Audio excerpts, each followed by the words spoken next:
All right, let's jump straight into today's explainer. We're looking at a deeply complex, ongoing missing persons case that has completely gripped the Kakinada district. Right now, there is a massive 12-day search operation underway for a 2-year-old girl who went missing from Che Agraharam village back on June 6th. The sheer scale of this operation is staggering. It's pulling in multiple state and national agencies, but at the absolute heart of all of this is a timeline so impossibly tight, it has left investigators completely baffled. And that brings us to the central, most agonizing question of this whole investigation. How exactly does a toddler just vanish without a single trace in only 35 minutes? The little girl had simply wandered off toward a nearby cashew plantation looking for her father. You know, it's a scenario that plays out in homes everywhere, every single day. But in this specific case, that brief window was literally all it took for her to completely disappear. Let's walk through the exact timeline of what happened on June 6th. At roughly 11:50 a.m., the child left her home. Now, she wasn't alone. She actually had the family's pet dog with her. She was last seen near a fencing line that borders the cashew plantation. Just 35 minutes later, by 12:25 p.m., family members and villagers arrived at that exact spot, and she was just gone. After frantically searching the area themselves for hours, the parents officially notified the Tuni Rural Police at 8:30 p.m. It really highlights how incredibly fast a normal morning escalated into a full-scale emergency.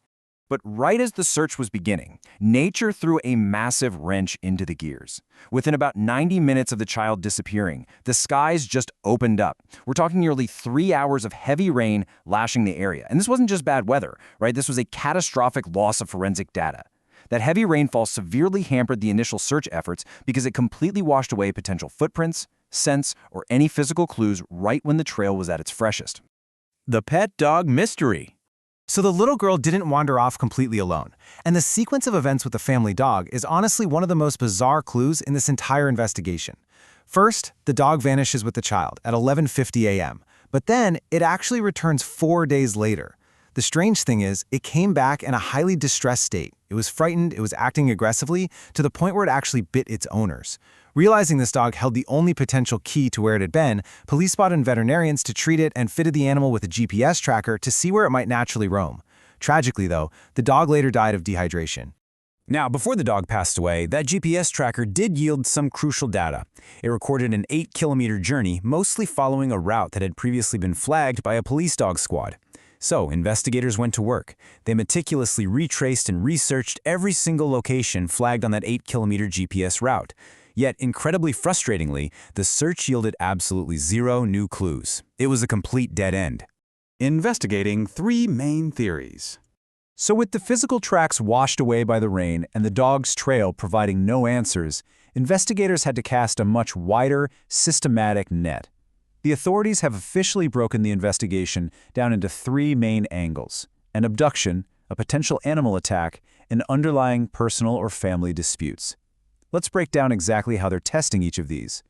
Let's start with Theory 1, abduction. Police are leaving no stone unturned here.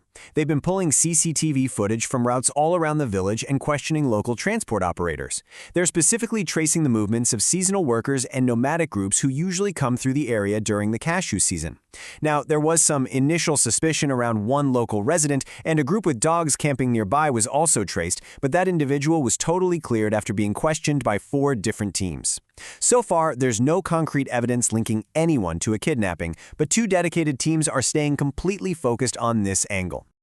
Moving on to Theory 2, we have to look at the environment itself. The village sits right on the edge of a massive 500-acre expanse of forested hills.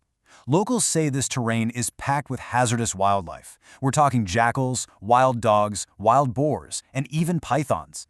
Adding to this, a villager actually tried to approach the child initially to alert the parents, but was chased off by the family's pet dog.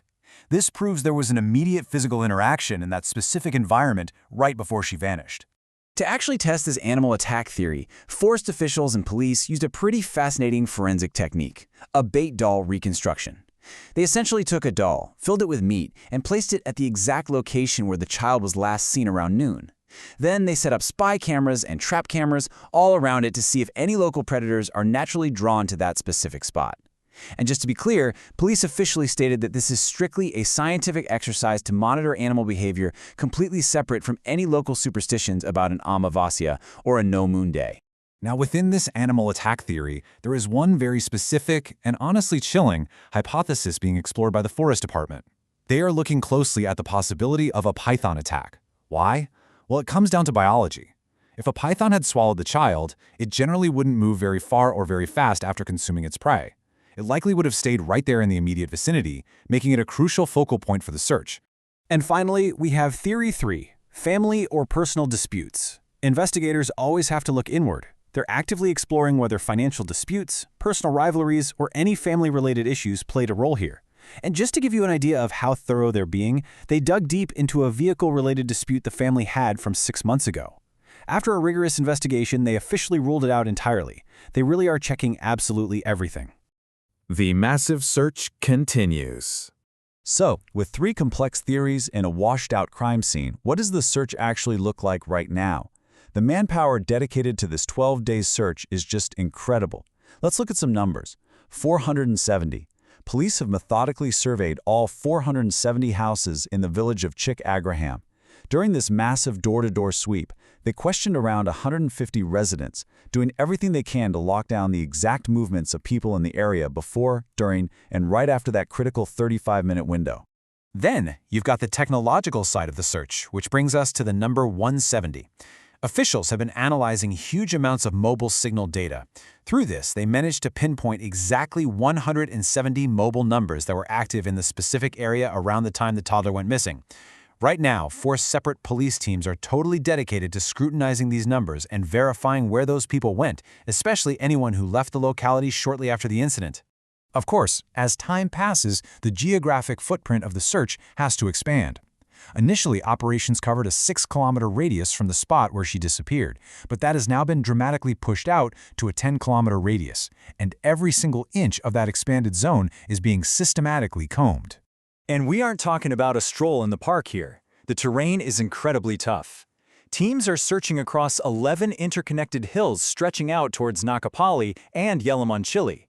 They've already managed to thoroughly search 4 of these rugged hills, navigating some really dense forests and treacherous slopes in the hunt for any sign of the toddler. To cover a 10-kilometer radius and 11 hills, you literally need an army. And an army is exactly what they have. This massive coalition includes local police, the National Disaster Response Force, the State Disaster Response Force, multiple dog squads, dedicated technical teams, and Forest Department officials. Working together, they aren't just hiking the hills. They are physically draining and dragging ponds, tanks, open wells, and every single water body they can find in the vicinity. Which brings us right back to where we started, leaving us with this one nagging, provocative question. What really happened in those 35 minutes? Despite a massive 12-day search, 470 homes surveyed, 170 phones tracked, 3 distinct theories, and literally an army of searchers combing through 11 hills, a 2-year-old girl is still out there, missing. It's just a stark, heavy reminder of how quickly life can change and how a seemingly simple 35-minute window can create a mystery that completely stumps the best investigative minds.